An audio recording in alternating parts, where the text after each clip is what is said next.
Kenya's government says it will appeal against a judgment that declared sections of a seed law that essentially prevented farmers from sharing and selling indigenous seeds that are neither registered nor certified as unconstitutional. The plaintiffs called the November 27th judgment a landmark victory for food security.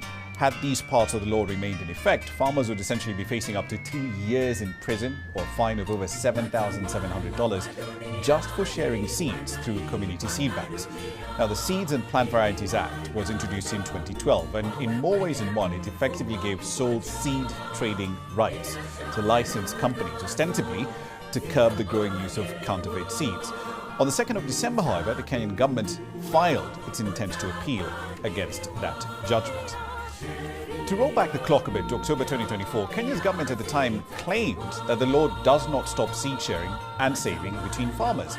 And this was a key part of that line for non-commercial purposes.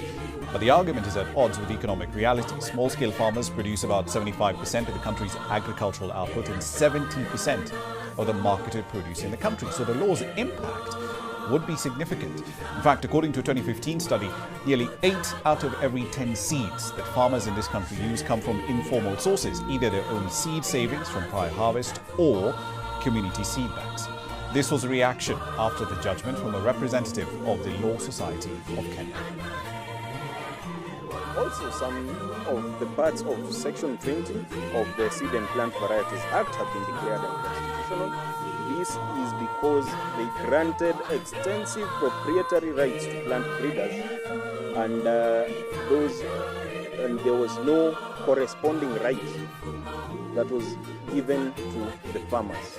So it favored big commercial and corporate interests over the rights of farmers. All right, then let's dive into the details of this case. Emily Kenama is the head of strategic litigation at Katiba Institute. She was essentially prosecuting this particular case on behalf of the plaintiff. She joins us in the studio tonight. Thank you for your time. So let's start with the key case here. The key issues, rather, in the case where 15 farmers that you represented who won on the 27th of November. For the average layman who might be watching this from another part of Africa, why was this Seed Act threatening the ability of farmers to save and share seeds?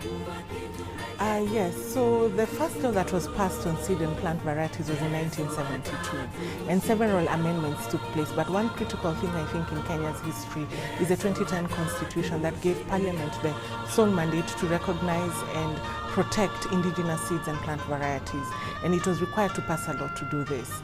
So the challenge with this current law that was passed, or an amendment to the law, it then did an amendment to what the purpose of the Seed and the Plant Varieties Act, and introduce regulation of things such as indigenous seeds. And maybe to the layman, that is your ordinary mchicha, what we eat, finger millet. So these are some of the crops we've grown up eating and our forefathers have used and exchanged. I guess one of the other questions that may come up is, individuals who look at this and say, hang on a minute, but it's a plant, it's a crop. How does intellectual property come into this? It's very interesting because for different crops or different seeds, we have the indigenous ones, meaning they're indigenous to Kenya. You won't find it in other countries. But there are some certain seeds. I'll give an example, sweet potato. Sweet potato was imported in the country. So with these indigenous seeds, it means our forefathers had a way of exchanging it, barter trade, and using it and culture it, so it had cultural significance. So we were an interested party in that case, representing Biosafety and Biodiversity Association of Kenya. And one thing that the petitioners argued is that in their culture, these particular farmers were Kambas. They said that them being criminalized from exchanging seed was going contrary also to their culture. So it goes to the core of culture, it goes to the core of food and nutrition, and it goes to the core of what inherently the Kenyan people said we need to protect for ourselves. I want to go back to what the Kenya Plant Health Inspectorate Service said in October, claiming the Act does not prohibit the saving and sharing of indigenous seeds between farmers for non-commercial purposes. But clearly, given this judgment, that's not the case. Yes, for sure. One such provision, for example, says that everyone must be registered as a seed merchant, and that's an amount of 75,000 Kenya shillings annually. And then on top of that, the first registration is 75,000. Yeah. Then every year you must pay 10,000. You must index all indigenous seeds, and failure to do so, if you're caught exchanging seeds, then it's a criminal liability against you as a farmer, as a small-scale farmer. And then secondly, on top of you being criminalized for selling, exchanging or using the seeds, KEFIS has the authority to enter your property and check whether you're actually exchanging indigenous seeds that have not been indexed, and you'll be arrested for that. So it goes contrary to your right to property and your right to privacy, because it gave them unwarranted powers. It said if a KEFIS or an inspector, for example, has the reasonable belief to think that this house might be having someone who's exchanging seeds, they can enter your property. And that's deeply problematic because, again, the bulk of our food is grown by small-scale farmers. We virtually know, I think we're 1 degree of separation away from someone who is a farmer. They might have a kitchen garden somewhere. So this would constitute an enormous overreach of the state. Yes, for sure. And internationally, it's actually recognized in the United Nations Declaration on Peasant Farmers. So what happens to the core of who farmers are in Kenya? The majority of them are indigenous farmers. They've never registered these seeds. So the purpose of a law that was to be created was to protect them, not to criminalize them. The law as drafted, because just going back to the numbers that you're citing here,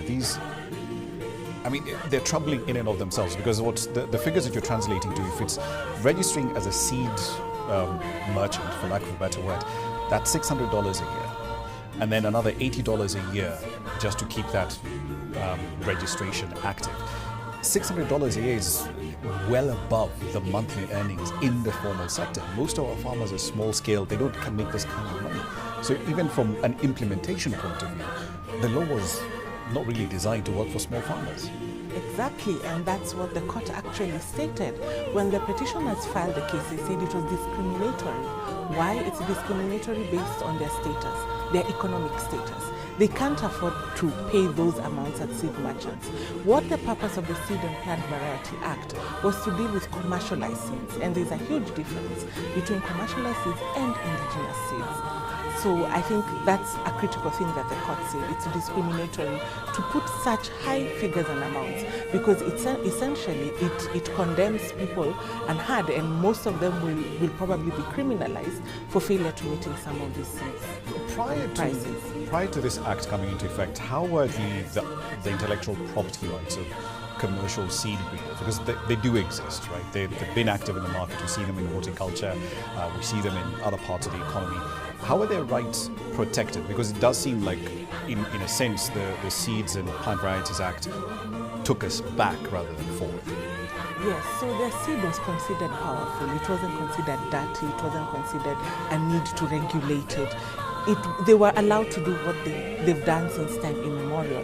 And for that, then you were able to enjoy what I've said, them chichas, them rendas, the finger millet, the sorghums. And so in terms of intellectual property, the Constitution saw on 27th of August, there's a need to protect that indigenous seed. So it means they hold an intellectual property. Registration of intellectual property when it comes to traditional knowledge systems and management of plant varieties and seeds, yes, it can be a bit difficult, but it does not remove their right or their intellectual property and cultural property to that particular seed. Indeed. One last question for you. The notice of intent to appeal, that's been filed by the government on the 2nd of December. What happens next? So currently, the law as had been passed has been struck down. It's not in effect, and farmers cannot be arrested as we speak. So we will wait and see what the grounds of appeal that the state would appeal. They might appeal on all grounds, they might appeal on some of the grounds, but it would be good to see the documentation by the state. But it shows their intent, saying they do not agree with what the court has said, but at least in Kenya there is a right of appeal, they can appeal it, but farmers at least at the moment have that safety and security that they will not be arrested or criminalized for using the indigenous seeds. And considering the fact that there's comparable legislation in other parts of the continent and even outside it, India, Ghana, Tanzania, this will certainly be a case to watch. Emily Kinama, thank you very much for your time. Most definitely. Thank you for having me.